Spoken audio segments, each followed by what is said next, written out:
What is the purpose of a movie?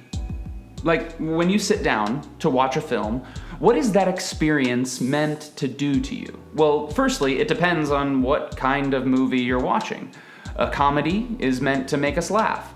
A horror film is meant to scare us. The Notebook is meant to make us cry.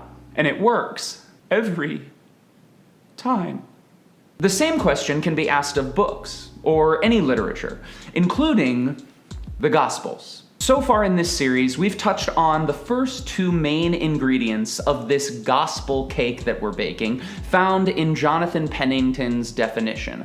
Our Gospels are theological, historical, and virtue-forming biographical narratives that retell the story and proclaim the significance of Jesus Christ. And over the last 2 weeks, we've discussed the theological point that the Gospels are making, as well as how the Gospels do their history. If you missed them, catch up, Buster. But today we arrive at the question of purpose.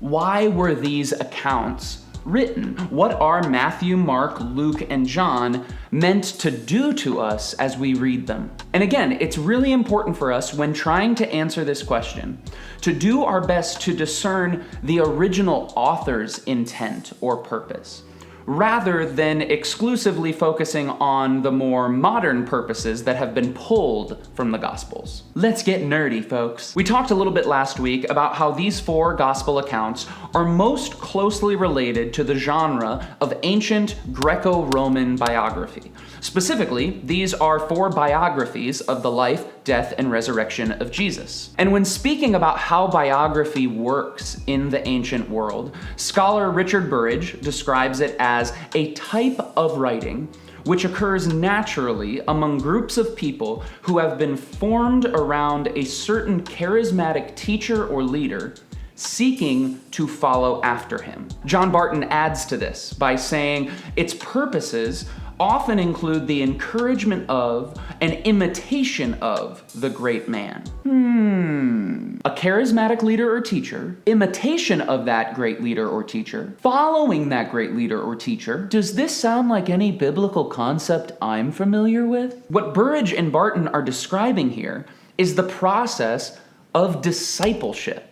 Essentially, these accounts are written not just so that readers will learn about Jesus, but so that readers will be challenged to imitate and follow his way of living. This is why Pennington says the point of a gospel story is not primarily or ultimately to convey historical information, but to teach, explain, and exhort or challenge us Godward toward transformation through virtue.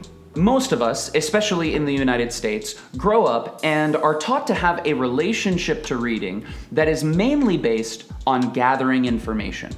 Whether it's our textbooks, or instruction manuals, or online or newspaper articles, even the novels that we're forced to read in school, oftentimes we're given chapter tests on those books that really all they do is evaluate our ability to regurgitate the information in the story. And so naturally then, we come to the Gospels, and really to the Bible as a whole, and we begin to read it for the sake of information. But what Pennington is saying is that by doing that, we're actually missing the whole point. Because the Gospels are more about transformation than information. At their core, these books are meant to be read as invitations. Invitations to imitate the good characters, like Jesus, and to avoid the example of the bad characters. The idea is that as you read a story like the woman who had been subjected to bleeding for 12 years, and as you read about her strong faith in Jesus, that you would be strengthened in your faith the more that you meditate and reflect on her story. As you watch Jesus be loving, you become more loving. As you watch Jesus serve others, you become more servant-hearted. The Gospels are very different than any modern book you're likely to read or any contemporary film that you watch, because the Gospels are not just meant to inform you, they're not just meant to entertain you, they're not even just meant to inspire you. The Gospels, at their core, are meant to change you. The Gospels are an invitation into discipleship, to imitate and follow the example and way of Jesus. And we're going to talk more in the coming weeks about how we can begin to apply these books to our lives in a more transforming way.